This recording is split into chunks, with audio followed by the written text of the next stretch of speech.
चंदौली दौरे पर पहुंचे सीएम योगी आदित्यनाथ, जहां उन्होंने चंदौली को सौगात दी।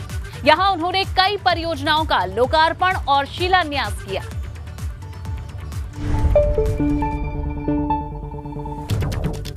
तो मुख्यमंत्री योगी आदित्यनाथ चंदौली पहुंचे थे, जहां आज सीएम ने कई सौगातें दी हैं, कई परियोजनाओं का लोकार्पण और शिलान्यास यहां किया गया है। जनसभा में सीएम योगी ने विपक्ष पर भी निशाना साधा।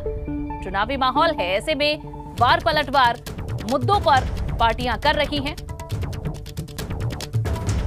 2 महीने पहले जब हम लोग आए थे, तब बाबा कीनाराम जी के नाम पर मेडिकल कॉलेज की शिलान्यास और कार्य शुभारंभ के लिए हम लोग आए थे।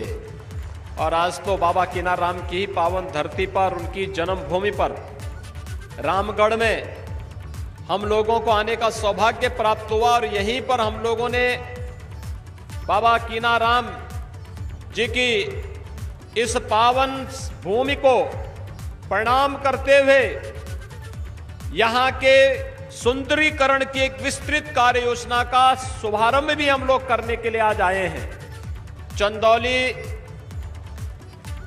भारत के अंदर उत्तर प्रदेश का एक ऐसा जनपद है जिस जनपद के किसानों ने अपने परिश्रम और पुरुषार्थ से खाद्यान्न उत्पादन का एक रिकॉर्ड स्थापित किया है।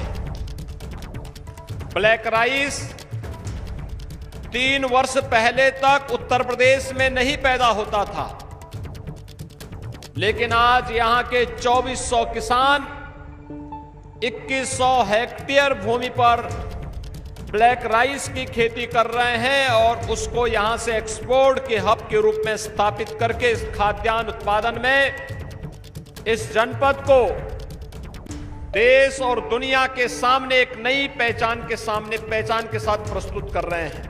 विपक्ष के पास कोई मुद्दा नहीं है। जब उन्हें सत्ता मिली थी, तब जातिवाद का, परिवार और वंशवाद से ऊपर उठ करके काम नहीं कर पाए थे।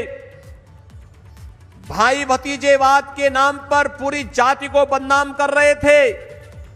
लूट खसोट, अराजकता, गुंडागिर्दी, माफियागिरी, संसाधनों पर डकैती और विकास के पैसों पर डकैती डाल करके ये लोग पैसों को, जनता के विकास पे लगने वाले पैसे को बाहर भेजने का कार्य करते थे। आज वही पैसा पौराणिक और ऐतिहासिक महत्व के स्थलों के पुनरुद्धार और सुंदरीकरण के कार्यों के लिए खर्च हो रहा है। और बाबा कीनाराम जी के आशीर्वाद से वह कार्य आज रामगढ़ में भी प्रारंभ हो गया है।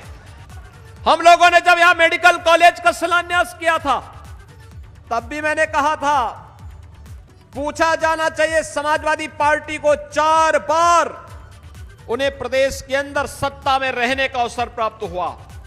ये राम भक्तों पर गोलियां चला सकते हैं, लेकिन राम जन्मभूमि पर आतंकी हमला करने वाले आतंकवादियों की पैरवी करके बेशर्मी से उनके खिलाफ दायर मुकदमों को वापस लेने का काम इसी समाजवादी पार्टी की सरकार में किया था। जब नौकरी निकलती थी तो महाभारत के सभी रिश्ते निकल पड़ते थे वसूली के लिए। कोई चाचा, कोई भतीजा, कोई निकल पड़ता था। और उसके बाद हर प्रतिभाशाली यूपी का नौजवान वंचित रह जाता था। न्यायालय को उस पर रोक लगानी पड़ती थी, भर्ती नहीं हो पाती थी। 4.5 वर्ष के अंदर हमारी सरकार ने 4.5 लाख नौजवानों को सरकारी नौकरी प्रदेश के अंदर दी। कोई भी किसी नौकरी पर उंगली नहीं उठा सकता है। कानून व्यवस्था की बेहतर स्थिति को प्रदेश के अंदर बना करके जो माफिया पहले सत्ता का शागिर्द बन करके प्रदेश में अराजकता फैलाते थे, आज उन माफियाओं की जरूरत नहीं कि किसी गरीब की, किसी व्यापारी की, किसी किसान की संपत्ति पर कब्जा कर सके या किसी बहन बेटी की तरफ टेढ़ी नजरों से देख सके। अगर देखेगा तो प्रदेश सरकार का बुलडोजर भी खड़ा रहता उसकी छाती पर चढ़ने के लिए, क्योंकि प्रदेश को तो इन्होंने पहले चरागाह बना दिया था। आज प्रदेश विकास की नई बुलंदियों को छू रहा है। एक नई ऊंचाइयों के साथ उत्तर प्रदेश आगे बढ़ रहा है।